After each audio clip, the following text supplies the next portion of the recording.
Well, okay, where did these boys go to when they went down along the other side of the river?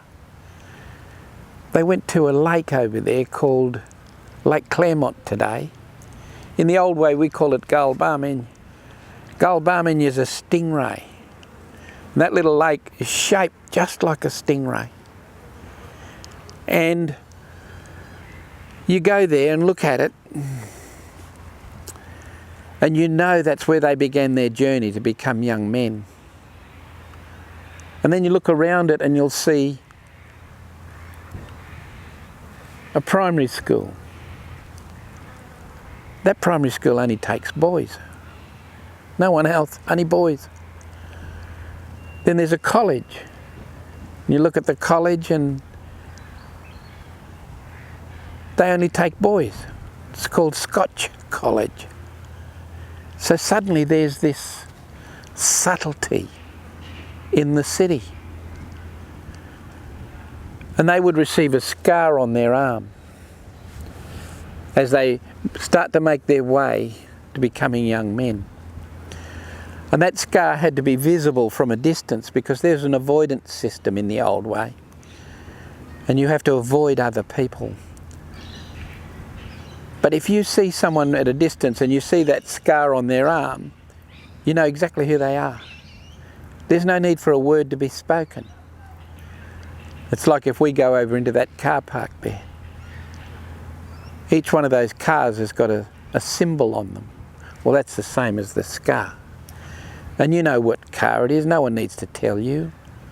If it's a Toyota or a Ford or a Holden or a Hyundai, it's the same with this ancient system of ours. But they then had to heal, and it took about 10 days. So they would be brought from the lake straight down to the edge of the river. And do you know what's exactly on the same place they sat for 10 days and healed? A hospital. A healing place. It's called Bethesda. And it's just across the river there. Because when you come down to the river's edge in those days, you needed to have everything you needed provided for you. Your food, your shelter, your water, the fire, so you needed wood to keep the fire going. Well, all of that was provided. And they healed. But right alongside of that, when I talk about young boys on their way to becoming young men, is another school. It's probably the best finishing school in the city.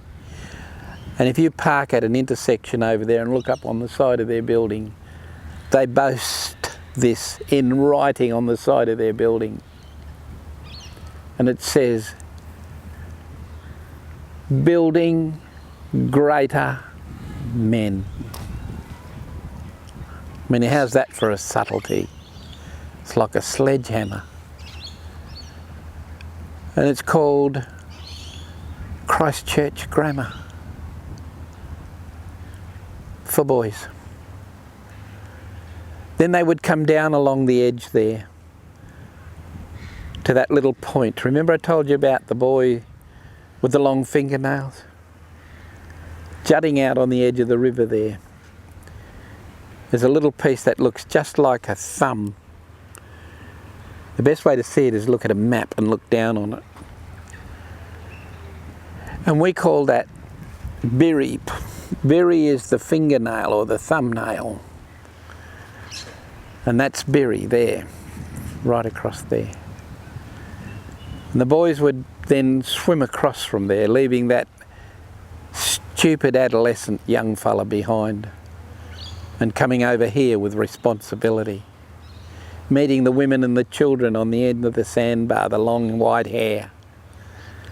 And as they came up this side of the sandbar, the breeding stingrays all along there, little ones. And they would harvest a few of them and take the barbs off them. The women would eat the animal itself, full of a special oil. The barbs were then used to make into gidgies, a multi-pronged spear. So the 15-year-olds would teach the 14-year-olds, the 13-year-olds, the 12-year-olds, down to the 10-year-olds. And that was their job. And they would then go and get all these different species of fish, other than the ones that were caught in the stone fish traps over here. Because most of them in the stone fish traps were one species. And that's qualla, the mullet. There isn't a fish that contains more omega-3 than the mullet. And they used to come in here so thick, dare I use the description, you could walk across them. But there were that many of them. All the other species they would capture up along through there were those gidgies. So it takes this place to a whole new level. And some of those children would then come up here and they would learn about the plants, the animals, and all through here. And as they learnt that, they would always go back to their base, their campsite over there. And remember, the 15-year-olds would look after the boys right the way down to about 10. If you go to Santa Maria College and you ask them, do you take boys? Because it's a girls' school. And they say yes, but only to year 4. And you work out how old they are in year 4. They are 10 years old. So there's a whole new level of understanding here. This is a place of learning. And you could miss that quite easily